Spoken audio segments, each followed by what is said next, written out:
शुरू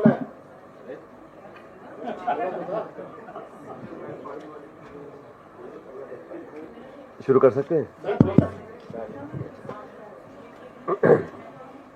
साथियों नमस्कार। जैसा कि आप लोग जानते हैं, एक बहुत लंबे समय से कांग्रेस पार्टी ने और विशेष रूप से राहुल गांधी जी ने ये मांग रखी थी कि देश में जब जनगणना हो तो ऐसी जनगणना हो जहां पर अलग अलग समुदाय, अलग अलग समाज के लोग और अलग अलग जो कास्ट है उन सब की गिनती होनी चाहिए।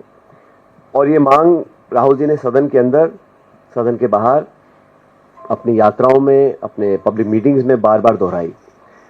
उसका मुख्य मुद्दा ये था कि देश में जहां से नीतियां निर्माण होती हैं, जहां से संसाधन आवंटित होते हैं, जहां से प्रोग्राम्स और पॉलिसी बनती हैं, राज्य सरकार और केंद्र सरकार, इनके पास वो आंकड़े नहीं रहते जिससे टारगेटेड इंटरवेंशन कर सकते हैं।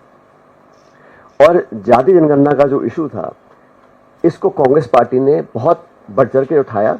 इसीलिए उठाया था कि हम इस बात को जान सकें कि देश के किस कोने में किस समाज के लोग किन हालात में रह रहे हैं, उनकी शैक्षिक, सामाजिक क्या परिस्थितियां हैं, क्या वो लोग, समाज का वो तबका सरकार के दी गई नीतियां, बजट, पैसा, सुविधाएं, स्कीम्स, प्रोग्राम्स, क्या वो लाभ उठा पा रहे हैं कि नहीं उठा पा रहे हैं।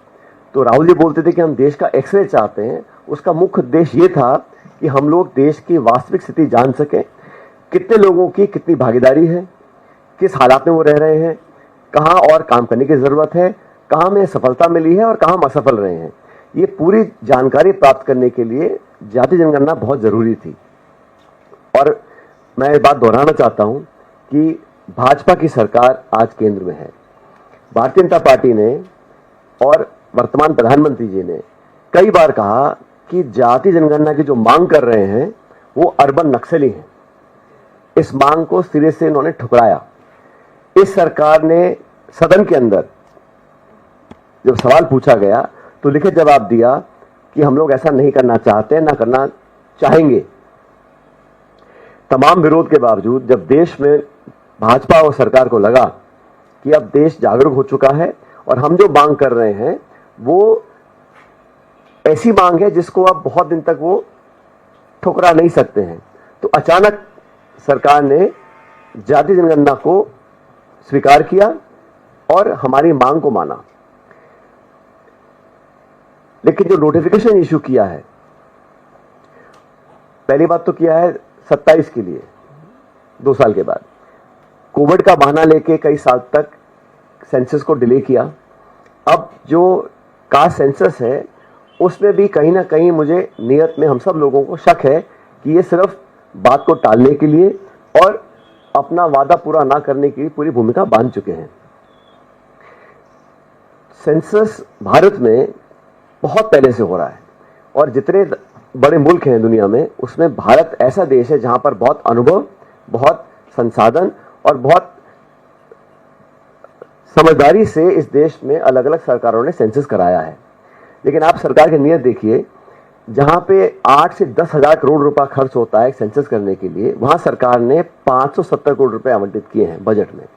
जिस काम को करने के लिए आप धनराशि आवंटित नहीं कर रहे हो, जिस काम को करने के लिए आपने मौखिक रूप से हाँ बोल दिया है लेकिन उसकी शुरुआत आप 27 में करना चाह रहे हैं, और जहां पर आप कास्ट सेंसस के बारे में पब्लिक में बोल रहे हैं कि हम बात को मान लिए हैं, लेकिन जो औपचारिक ऑफिशियल नोटिफिकेशन है, जो सरकार की कार्रवाई है, उसमें से वो सारा लगभग गायब है।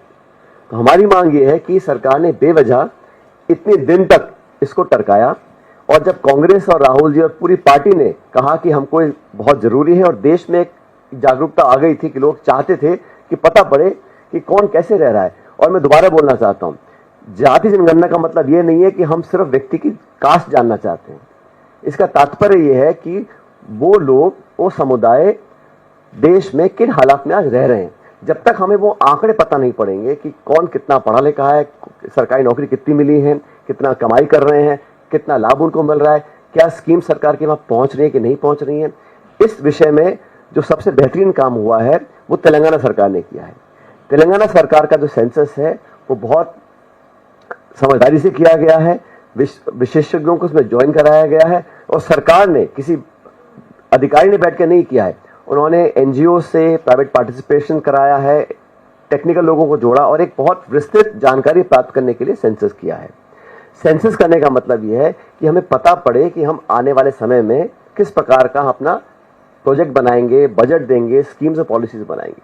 तो कांग्रेस पार्टी का बड़ा स्पष्ट मत है कि सिर्फ किसी व्यक्ति की जाति जान लेना एक कॉलम में, वो हमारा उद्देश्य नहीं है। उद्देश्य यह है कि कैसे समाज का वो तबका जो पिछड़ा रहा आर्थिक रूप से, शैक्षिक रूप से, उन लोगों को मुख्य धारा में लाने के लिए हम लोग क्या कर सकते हैं। जब तक आंकड़े नहीं आएंगे, और आंकड़ा पहला पड़ाव है, रियल टेंजिबल वेरीफाइड डेटा हमारे पास आएगा, उसके बाद हम लोग उसमें सुधार कर सकते हैं। लेकिन सरकार की मुझे लगता है कि मंशा ऐसा करने की है नहीं।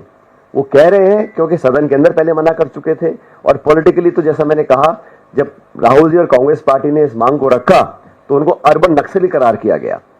तो अचानक इनका मन बदला क्योंकि देश में अब वो अवेयरनेस आ गई थी कि देश के लोग चाहते थे कि हम जाने, और ये जो लोग बोलते थे ये देश को तोड़ने का काम है, इससे जातिवाद बढ़ जाएगा, ये सरासर गलत है।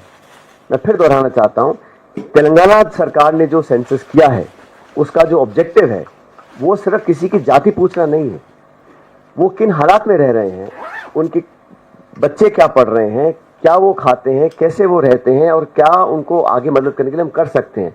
तो मोटा मोटा ये हमारा उद्देश्य है। लेकिन सरकार का जो बजट आवंटन किया है, इंस्टेड ऑफ 10,000 करोड़ 570 करोड़ आवंटन किया है। नोटिफिकेशन में जो कमी आपको मैंने पहले बता दी है, और ये जो डिले कर रहे हैं, कोई वजह नहीं है कि इसको आपने आज अनाउंस किया, और ठीक यही काम उन्होंने किया महिला आरक्षण को लेकर भी। इतना लंबी समय सीमा बांध दी है कि वो कब पूरा होगा कोई जानता नहीं है। तो सरकार सिर्फ ध्यान डाइवर्ट करने के लिए, और इस इशू पे, क्योंकि ये इशू पॉलिटिकल इशू बन चुका था और कांग्रेस और हमारे तमाम जो सहयोगी दल हैं इसकी पुरजोर मांग करते थे, तो कोई ना कोई बहाना डालकर आज उन्होंने इसको स्वीकार किया है। लेकिन मुझे नियत में खोट दिखता है, क्योंकि जो उनको करना चाहिए था तत्काल शुरू करना चाहिए था, पर्याप्त बजट आवंटन करना चाहिए था, और जिस सोच के साथ हम लोगों ने इस मांग को रखा था वो यहाँ से बिल्कुल जुदा है। इसमें कहीं कोई ऐसा आंकड़ा नहीं है, ना कोई ऐसी स्पष्टता है कि जिस उद्देश्य के साथ हमने इस मांग को रखा था उसको पूरा करने की हम कोशिश कर सकें। तो मैं दोबारा दोहराना चाहता हूं अंत में कि ये जो सेंसस की जो राजनीति हो रही है इसको बंद कर सरकार को तुरंत प्रभाव से कार्रवाई करनी चाहिए, और सरकार ने, तो तेलंगाना सरकार ने जो किया है उस मॉडल को अडॉप्ट करें। उसमें सिर्फ सरकार एक सेंसस थोप दे, उससे बेहतर होगा एक प्राइवेट पार्टिसिपेशन हो, एक्सपर्ट्स का, साइंटिस्ट का, एनजीओज का, ताकि कोलैबोरेटिव उसमें जो संज्ञान लेकर हम एक सेंसस नया बना सकते हैं। और जो धनराशि आवंटित करी है 570 करोड़, ये बहुत कम है और इसमें हजारों करोड़ रुपए खर्च होते हैं। तो सरकार को स्पष्ट करना चाहिए कि ये डिले क्यों किया, बजट क्यों कम दिया गया है, और जिस ऑब्जेक्टिव के साथ हम लोग करना चाह रहे थे उसको सरकार कब पूरा करेगी। आपके कोई सवाल है मैं पूछ सकता हूं? Okay, so just summarize, the demand for having a caste census was led by the Congress party, and Mr. Rahul Gandhi in particular has been raising this issue for a number of years now. And we all know that the government of India and the BJP in particular have always said that this is something that is unacceptable. In fact, in a written reply to a parliamentary question, government had said it was not proposing to do any caste census. Because of the forceful demand of the party and Mr. Gandhi, the current government has now yielded and announced a caste census. But the facts and the figures state something totally different. They want to start the census in 2027. The money required for a full census is about 10,000 crores. Government has allocated 574 crores. And the main issue is that when we say we wanted a caste census, the objective was to know exactly in what conditions people of India are living, those who have been deprived, who are not in the mainstream, how much have they got education, how much access do they have to government schemes and policy programs, in what economic conditions are they living, what is the net spending, household incomes. All that is required for us to do better policy formulation. Idea is not just to collect data of an individual's caste or a household's caste. The objective is to know exactly in what conditions these families are living and how we can better curate our policies to substantially help the livelihoods of those people. Unless we have tangible data, no state government and no central government can actually do targeted interventions. And that is what we wanted to do. In that regard, Telangana has done a splendid job. That caste census was done by including members of the private sector, NGOs, experts and scientists in the field, so that you have an expansive collaborative effort where you genuinely make an effort to know the real status of families living and households living in conditions that perhaps we are not aware of. But the government of the day yielded to the pressure of the Congress party and Mr. Gandhi and has done announcements. But if you look at the notification, there is no mention of the kind of survey we wanted to get done. The amount of money that has been allotted is pittance compared to what is required. So I fear that the BJP, initially if you recall, when the BJP was in opposition, they opposed the Aadhaar cards, they opposed GST, they opposed FDI in retail, they opposed FDI in defense, they opposed GST. But when they came to government, all of those they wanted to implement and take credit for it. Similarly, the caste census was a Congress issue. Mr. Gandhi and everybody else asked for this. They said, they called us urban Naxals, and they were not agreeable to accept this demand. Now, when they sense the mood of the country, they have accepted in principle, but I think there is a lot of confusion and a lot of dissatisfaction in what we had asked for. So I urge the government to come out clear and not keep giving extended deadlines, under allocation of budgets. And again, the idea is to know exactly the status of people living in India, and this is the perfect way for us to do it. Unfortunately, I think the intention of the government is just to buy time, grab headlines and manage the narrative. So you are saying that there was... I hear you.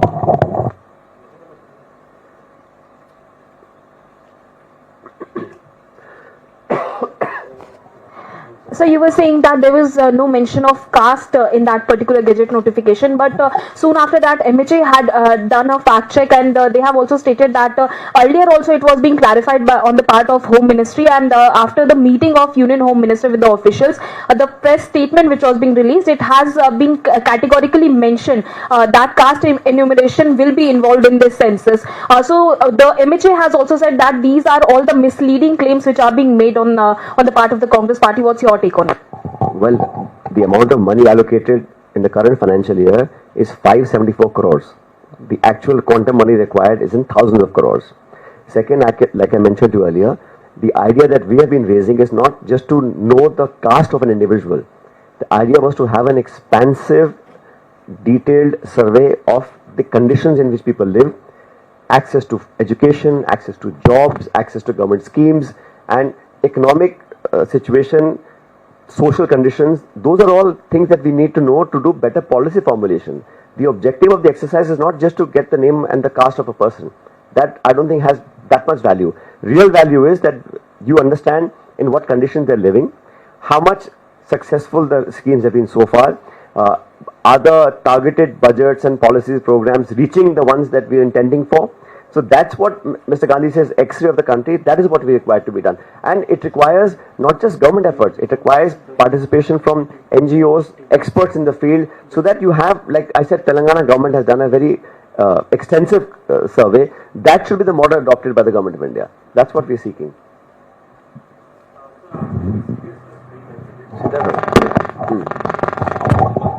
Sir, आपको government के part पे seriousness नहीं लग रही क्योंकि आप demands भी कर रहे हैं, तो क्या लग रहा है आपको, क्योंकि अभी कुछ महीनों के अंदर ये बिहार जैसी स्टेट के अंदर असेंबली इलेक्शन है, क्या वो आपको वजह लगती है कि इस प्रेशर में है या उसके पीछे कोई टैक्टिक है? और दूसरा, आप लोग कर्नाटका में जब सर्वे करा रहे हैं तेलंगाना के बाद में, तो बीजेपी कह रही है 165 करोड़ रुपए, 158 करोड़ रुपए जो पहले जो टैक्स पेयर्स की मनी थी वो वेस्ट कर दी गई, अब दोबारा रीसर्वे करा रही है कर्नाटका के अंदर कांग्रेस गवर्नमेंट। ये प्रेशर में है क्योंकि वहां तो बड़ी कम्युनिटी है, एक लिंगायत है, कोका लिंगा है, उनके प्रेशर में ये चीजें ये हर 10 साल में सेंसस होता है, इसमें कोई नई बात नहीं है। लेकिन इस बार क्योंकि हम चाह रहे थे कि इसमें जनगणना व्यापक हो और सबकी जानकारी स्पष्ट रूप से आ जाए और उसमें जाति भी इंक्लूड करी जाए। क्योंकि मुझे लगा, हमको लगता था कांग्रेस पार्टी में कि जब तक हम वो आंकड़े सामने लेकर नहीं आएंगे, और मुझे नहीं लगता कि किसी एक जाति या एक समाज की बात है, ये पूरे देश का सेंसस हो रहा है। और मुझे इसमें इशू ये लग रहा है कि सरकार ने बहुत देरी करी है। ऐसे लगभग 60 देश हैं, 60, जिन्होंने 21 और 23 के बीच में सेंसस किया है। तो ये जो बहानेबाजी होती है काम को टालने की, और जैसा मैंने पहले भी कहा, ये हेडलाइन मैनेजमेंट और इशू से कैसे बच के निकलना है। अगर आपको करना था तो महिला आरक्षण का जो आपने बिल पास कराया कब लागू होगा किसी को पता ही नहीं है। तो ये सब अनाउंस कर देते हैं और फिर अपनी सुविधा अनुसार इसको टारगेट करते हैं। तो हम चाह रहे हैं इसमें विलंब ना हो, क्योंकि और ये एक बार जब शुरू हो जाएगा तो चेंज नहीं हो सकता है। इसलिए पहले से ही हम लोगों ने उदाहरण दिया है कि तेलंगाना का पूरा देख लीजिए, और इसमें कोई छोटे बड़े की बात नहीं है। अगर कहीं कुछ काम अच्छा हुआ है, उसके अच्छे परिणाम आए हैं, तो उसको कंसल्ट करने में सरकार को बहुत ज्यादा इशू नहीं आना चाहिए। जी, मेरा सवाल ये है कि जो आपने इंग्लिश में बोला है, जिसका जवाब दिया है, कल गृह मंत्रालय ने इस पर पूरा स्पष्टीकरण देते हुए तारीख भी गिनाई थी, 30 अप्रैल का जिक्र किया, 4 जून का, 15 जून का, और लिंक भी शेयर किए और कहा कि एक भ्रामक प्रचार किया जा रहा है कि इसको लेकर जाति जनगणना का जिक्र नहीं है, बल्कि पहले तो हो चुका है। दूसरा सवाल ये कि क्या तेलंगाना मॉडल के अलावा भी आपका कुछ सुझाव रहेगा, या तेलंगाना मॉडल पर ही अब आप जोर देंगे और इसकी मांग पुरजोर तरीके से करेंगे? ये अबाउट टर्न जो है ना, जुलाई 2021 में सरकार ने लोकसभा में कहा, मैं कोट कर रहा हूं, no such decision regarding caste inclusion in census. सितंबर 2021 में सुप्रीम कोर्ट में सरकार ने एफिडेविट दिया और कहा कि कास्ट सेंसस एक्सक्लूड किया जाएगा, सिर्फ SC/ST इंक्लूड किया जाएगा, और एक कॉन्शियस पॉलिसी निर्णय है। सरकार ने सुप्रीम कोर्ट में एफिडेविट दिया 2021 के अंदर। अप्रैल 2024 में प्रधानमंत्री ने खुद कहा कांग्रेस को कि ये अर्बन नक्सलियों की सोच वाले लोग हैं, जो मांग को रखते हैं, और 30 अप्रैल 25 को आपने अनाउंस कर दिया। तो ये सब जो पूरा घटनाक्रम है पिछले सालों का, इसको देखकर इसमें मैं कहां भ्रम फैला रहा हूं? मैं आपको डेट के साथ कह रहा हूं, सरकार ने लोकसभा में क्या कहा, सुप्रीम कोर्ट में क्या कहा, भाषणों में क्या कहा, और अब आपने अनाउंस कर दिया है। तो किस इन बातों को देखकर कैसे भरोसा किया जाए कि इनकी नीयत साफ है? और हम तो कह रहे हैं आप पैसा ढंग से अलॉट कर दीजिए, जो जरूरत है। 10,000 करोड़ रुपए चाहिए, आपने 570 करोड़ रुपए दिए हैं, तो कहां से सेंसस पूरा होगा? और जो हम मांग कर रहे हैं कि हम लोग चाहते हैं कि पूरा व्यापक सर्वे हो, पता पड़े सोशल, एजुकेशनल, पॉलिटिकल, फाइनेंशियल, उनकी क्या सिचुएशन है, कैसे वो, जब तक उसमें इंक्लूड नहीं करेंगे या उसकी रूपरेखा नहीं बनाएंगे तो आंकड़ा आएगा कैसे? ये सिर्फ खाना पूर्ति के लिए आपने कास्ट का नाम डाल दिया ताकि इशू खत्म हो जाए और आगे निकल जाइएगा। हमारा उद्देश्य ये नहीं, हमारा उद्देश्य नहीं है कि हम किसको श्रेय लें, लेकिन ये बात सच है। इसकी मांग आई कहां से थी? किस भाजपा के नेता ने पहली बार कहा कि कास्ट सेंसस होना चाहिए? हमेशा आप मना करते रहे, आप मजाक उड़ाते रहे, आप कोस रहे थे हम लोगों को। अब एकदम से जो मन परिवर्तित हुआ है तो सोचना पड़ेगा ना, क्यों हुआ है? हुआ है तो सच में हुआ है या ऊपर से कर रहे हैं? क्योंकि जो आंकड़े वो मैच नहीं करते ना। अगर नियत साफ होती तो 1.5 साल क्यों इंतजार करते? 30 अप्रैल को कह रहे हैं कि हम 27 में करेंगे, क्यों? बाकी 60 देशों ने किया है सेंसस, कोविड के बहाने से आपने डिले किया, लेकिन अब क्यों डिले कर रहे हैं? ठीक जो महिला आरक्षण को लेकर उन्होंने जो स्थिति बना रखी है और निर्णय की, अनाउंस कर दिया, लागू कब होगा पता नहीं। ऐसा क्यों? और जवाब देने को तैयार नहीं है। आप आटिया लगा लीजिए, जवाब नहीं आएगा। आप लोकसभा पूछ लीजिए, जवाब नहीं आएगा। हम पूछ रहे हैं तो कह रहे हैं आप भ्रम फैला रहे हैं। इसमें कहां भ्रम फैला है? जो मैंने आज बात रखी है, ये कहां भ्रमित करने वाली है? हम सरकार से आग्रह कर रहे हैं कि जो आपने कहा वो कर लीजिएगा, अच्छी तरह कर लीजिएगा। सर, मेरा एक सवाल है, क्योंकि अपकमिंग डेज में मॉनसून सेशन भी होने वाला है और प्रीवियस सेशन में आप लोगों ने इस मांग को उठाया, जिसके बाद जो है नोटिफिकेशन जारी की गई है, लेकिन आप लोग पर्टिकुलरली कास्ट सेंसस की बात करें तो अपकमिंग मॉनसून सेशन में क्या कांग्रेस पार्टी इस विषय को संसद के भीतर उठाएगी? हम तो इसको बहुत पहले से उठाते आ रहे हैं, सदन के अंदर भी, सदन के बाहर भी। अब क्योंकि सरकार ने हमारी मांग को मान लिया है और जबरदस्त दबाव होगा तभी सरकार मानी है, लेकिन सरकार बहुत जिद्दी है। अगर माना है तो आप समझ लीजिएगा बहुत दबाव होगा तभी माना है, लेकिन माना पूरे मन से आधे मन से ये भी जानकारी हमारे पास नहीं है। हमें लगता है कि कहीं ना कहीं इसमें नियत में कोई भी कमी है, क्योंकि जिस स्पष्टता से, जिस तरीके से करना चाहिए था वो किया नहीं है, और निश्चित रूप से हम लोग इस मुद्दे को उठाएंगे पार्लियामेंट के अंदर जब सेशन चालू होगा। सचिन जी, सर इधर, सर लेफ्ट जी। तो अभी आपके पैरेलल बीजेपी दफ्तर में भी एक प्रेस कॉन्फ्रेंस हो रही है और इसी विषय को लेकर के सुधांशु त्रिवेदी ने कांग्रेस पर आरोप लगाया है कि दृष्टि दोष का शिकार है कांग्रेस, और बिहार में जो बीजेपी अलायंस की सरकार है उन्होंने पहले जाति का सर्वे किया वो उन्होंने कहा है, और साथ ही सवाल ये उठाया है कि काका कालेकर की रिपोर्ट जारी करने का नहीं निर्णय लिया कांग्रेस ने, तो वो आज जाति जनगणना को लेकर सवाल उठा रहे हैं, आप उनको क्या जवाब देंगे? देखिए वो क्या कह रहे हैं मैं ज्यादा नहीं बोलना चाहता हूं, लेकिन इतिहास गवाह है भारतीय जनता पार्टी जातिगत जनगणना के सख्त खिलाफ थी। इसके लिए कोई प्रमाण नहीं चाहिए। जब स्वयं प्रधानमंत्री कहते हैं कि जातिगत जनगणना मांगने वाले लोग अर्बन नक्सली की सोच रखते हैं, इससे बड़ा क्या प्रमाण चाहिए आपको? और भाजपा ने और केंद्र सरकार ने सालों तक इसका मजाक उड़ाया, इसको एक्सेप्ट करने से मना कर दिया। अब अचानक कांग्रेस और राहुल जी की मांग को आप मान रहे हैं तो थोड़ा मन में विश्वास तो पैदा होगा ना कि एकदम से आप मान रहे हैं, घोषणा कर रहे हैं, लागू नहीं कर रहे हैं, नोटिफिकेशन हो रहा है लेकिन पैसा नहीं दे रहे हैं।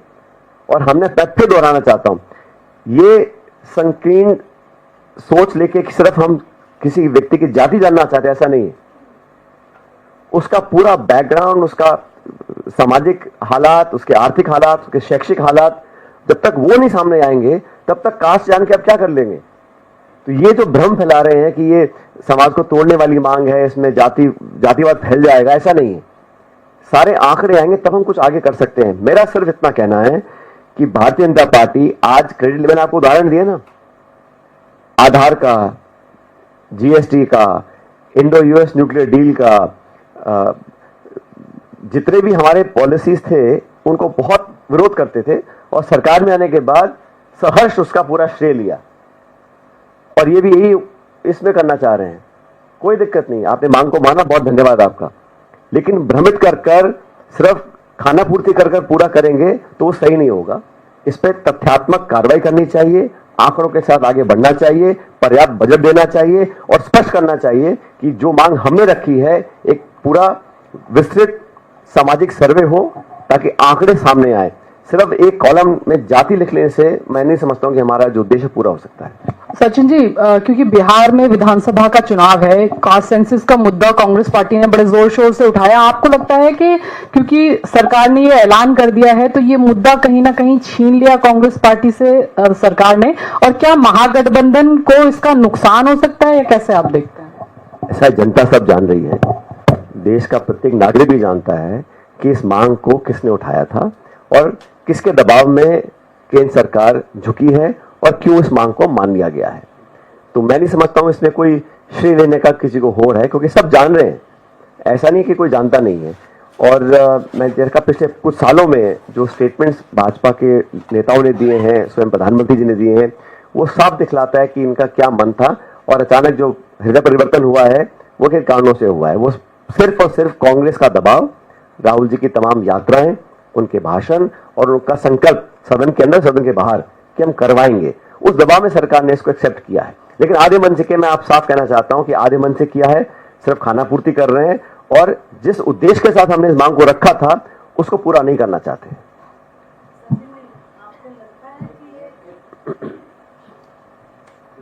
सचिन जी, आपको लगता है पिछले 10 साल में आज तक कोई डाटा, किसी चीज का डाटा इस सरकार ने नहीं रखा है, और जो काम भी किया है, चाहे पीएम केयर फंड हो, चाहे इलेक्ट्रल बॉन्ड हो, कोई भी काम किया है आधा अधूरा और सिर्फ एमएसएमई हो, और सिर्फ बातें ज्यादा करी है और काम कम किया है, कटनी करने में अंतर है।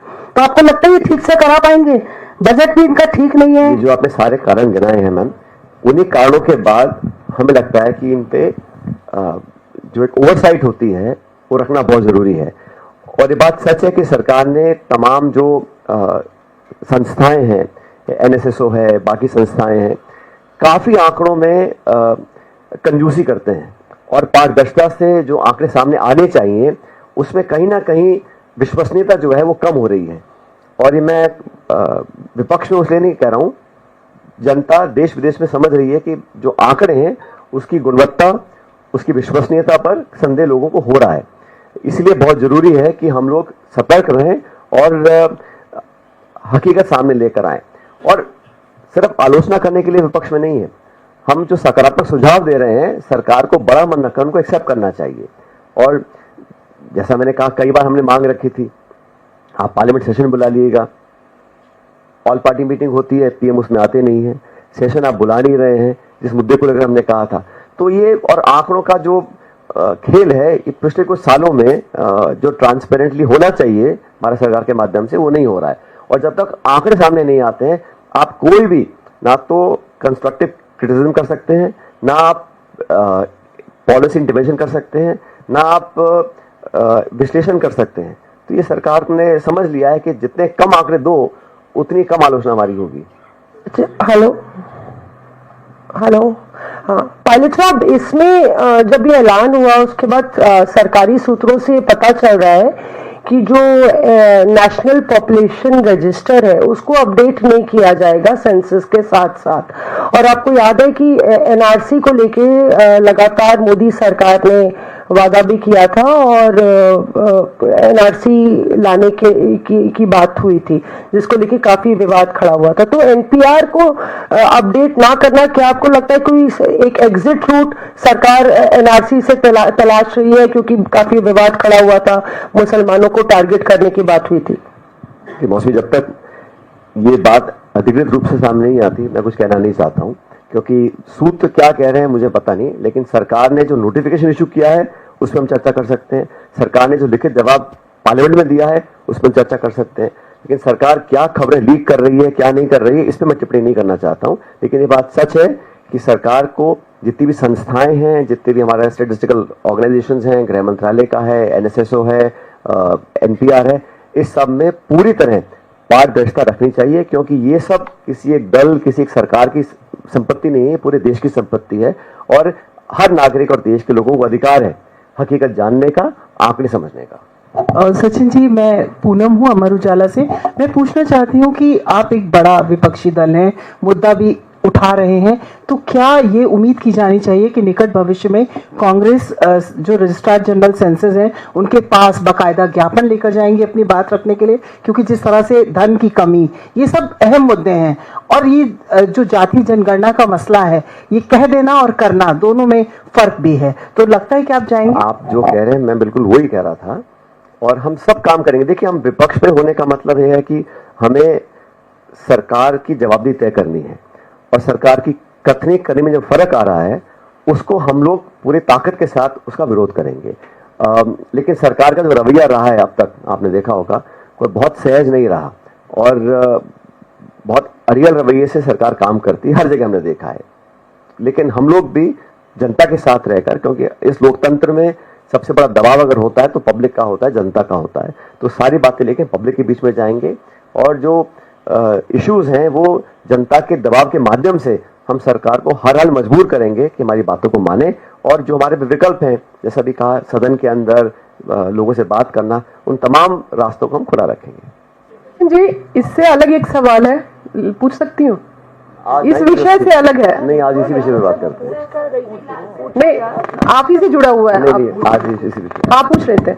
हाँ, मैं इस विषय पे जवाब दूंगा। सचिन जी, एक तस्वीर आपकी और गहलोत जी की वीडियो बहुत ज्यादा वायरल हुई थी, क्या वो भी खुले दिल से आप लोगों का मिलना था या कुछ था उसके पीछे भी हेडलाइन मैनेजमेंट? कास्ट सेंसस, जाति का जनगणना, उस पर आज मैं चर्चा कर रहा हूँ। हाँ सचिन जी,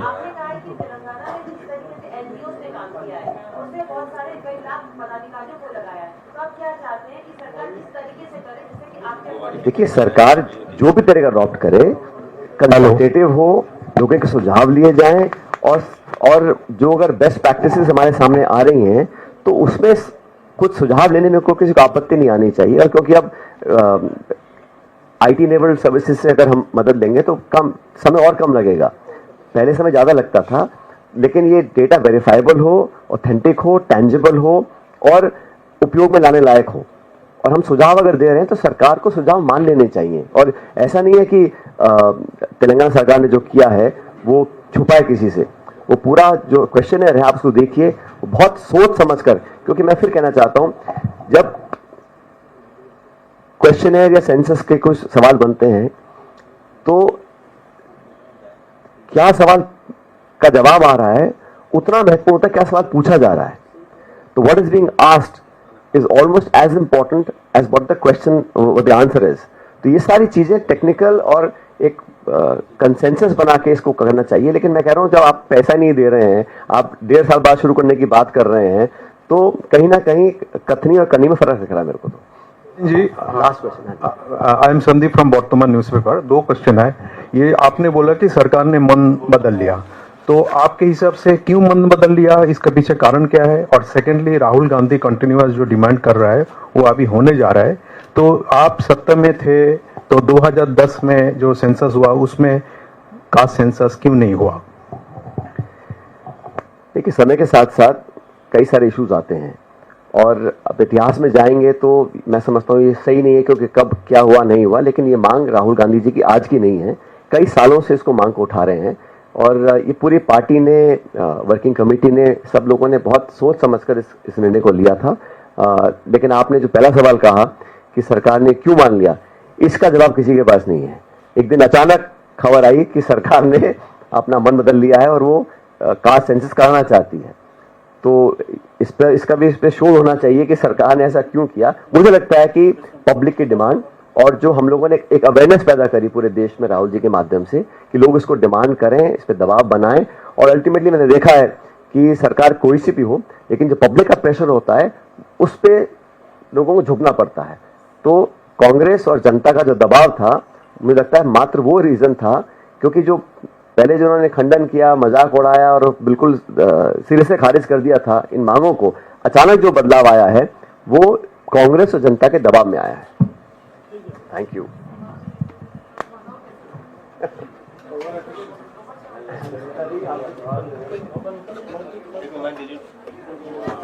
इसका माइक 26